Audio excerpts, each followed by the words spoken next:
हर दिन सुबह 4:30 बजे मेरे दादाजी अपने पसंदीदा देवताओं को जगाने में व्यस्त रहते हैं। उसके बाद वे ध्यान करते हैं और फिर एक लंबी सैर के लिए जाते हैं। आह, क्या सुंदर सुबह है। वह घर लौटने के बाद हर रोज कहते हैं, ब्रह्म का अर्थ है ज्ञान और मुहूर्त का अर्थ है समय अवधि। ब्रह्म मुहूर्त ज्ञान को समझने के लिए सबसे सही समय है। मेरे दादाजी का हमेशा प्रातःकाल के समय में, विशेष रूप से ब्रह्म मुहूर्त में, जो सूर्योदय से 1.5 घंटे पहले होता है, के साथ अतरंग संबंध है। इतना अधिक है कि आप उन्हें सर्दियों की ठंड के बावजूद अपनी सुबह की दिनचर्या को निभाते पाएंगे। उनका मानना है कि उनके संस्कार ने उन्हें अच्छे स्वास्थ्य में रखा है। 80 साल से ऊपर होने के बावजूद वे सीधा चलते हैं और उन्हें कोई बीमारी नहीं है। चिकित्सा विशेषज्ञ भी उनसे सहमत है। अष्टांग हृदय आयुर्वेद पर एक ग्रंथ में भी लिखा हुआ है कि ब्रह्म मुहूर्त में जागने से किसी की भी उम्र बढ़ जाती है और बीमारियों से बचने में मदद मिलती है। ब्रह्म मुहूर्त आपका अपना समय, रोग मुक्त शरीर और जीवन काल में वृद्धि के लाभ आकर्षक हैं। हालांकि शुरुआती दिनों के लिए मेरे दादाजी का प्यार कुछ ज्यादा ही गहरा था। उनके अपने शब्दों में यह उनका अपना समय है। उन्होंने मुझे समझाया। उन्होंने कहा कि सुबह से रात तक हम दुनिया की मांगों का आदर कर रहे हैं। दिन व्यवसायी, सामाजिक और पारिवारिक जिम्मेदारियों को पूरा करने में व्यतीत होता है। रात में स्वयं के लिए थोड़ा समय बचा है, लेकिन उस अवधि में आपकी ऊर्जा बहुत कम हो जाती है। एक ही समय जब आप तरोताजा होते हैं, जागरूक होते हैं और आसानी से अपने भीतर जा सकते हैं, वह है ब्रह्म मुहूर्त। यह आपके लिए एक विशेष समय है। ब्रह्म मुहूर्त में जागने के फायदे। International journal of yoga and allied sciences के अनुसार पूर्वभोर अवधि के दौरान वातावरण में नवजात ऑक्सीजन की उपलब्धता होती है। यह नवजात ऑक्सीजन आसानी से हीमोग्लोबिन के साथ मिलकर ऑक्सी हीमोग्लोबिन बनाती है, जिसके कुछ इस तरीके से लाभ हैं। पहला, प्रतिरक्षा प्रणाली मजबूत होती है। दूसरा, ऊर्जा स्तर बढ़ता है। तीसरा, रक्त पीएच के संतुलन बना रहता है। चौथा, दर्द, खराश और ऐंठन से राहत होती है। पांचवा, खनिज और विटामिन के अवशोषण बढ़ता है। इस अपने समय में करें ये 5 चीजें, आपको मिलेंगे ये बहुत फायदे। हमारे पूर्वजों को लगा कि ब्रह्म मुहूर्त में की गई कुछ गतिविधियां स्वयं को संतुलित करने में मदद कर सकती है। ये गतिविधियां व्यक्तिगत और सांसारिक दोनों ही क्षेत्रों में इस समय को अपने लिए विशेष और फलदायी बनाने में मदद करती है।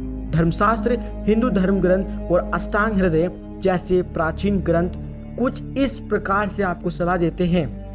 पहला है कि इस समय ब्रह्म मुहूर्त में ध्यान करें। ध्यान खुद से मिलने का सबसे अच्छा तरीका है, और जब बाकी दुनिया सो रही है तो ध्यान करने का बेहतर समय क्या है? यह वह समय है जब आपकी सजगता का स्तर सर्वोच्च हो। सर्वश्रेष्ठ ब्रह्म मुहूर्त ध्यान में से एक है सहज समाधि ध्यान। दूसरी चीज, ज्ञान पढ़े इस समय या सुने। अष्टांग हृदय के अनुसार ब्रह्म मुहूर्त आध्यात्मिक ज्ञान और ज्ञान का अनुभव करने के लिए सबसे उपयुक्त समय है। प्राचीन शास्त्रों का अन्वेषण करें या ज्ञान के सरल सिद्धांतों को फिर से खोजें। धर्मशास्त्र के अनुसार ब्रह्म मुहूर्त के दौरान शास्त्रों का अध्ययन मानसिक समस्याओं को कम करने में भी मदद करता है। तीसरा काम करना है आपको कि योजना बनाओ। ब्रह्म मुहूर्त आपको जिस तरह का जागरूकता स्तर और ताजगी देता है, वह आपके जीवन में महत्वपूर्ण चीजों की योजना बनाने का सही समय है। यह काम हो, वित्त हो या कुछ और। चौथा काम करना है आपको ब्रह्म मुहूर्त में आत्मनिरीक्षण करें, खुद को जांचें। पिछले दिन के अपने कार्य को याद करें।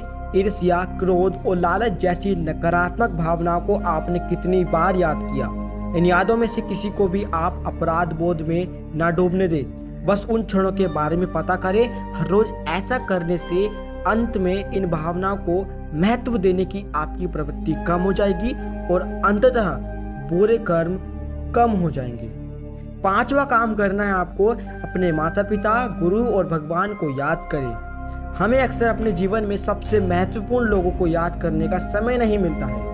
ऋषि सोनक कहते हैं, मानसिक रूप से अपने माता पिता, गुरु और जिस ऊर्जा को आप मानते हैं उसको याद करें। उसे ईश्वर या सार्वभौमिक ऊर्जा कहते हैं।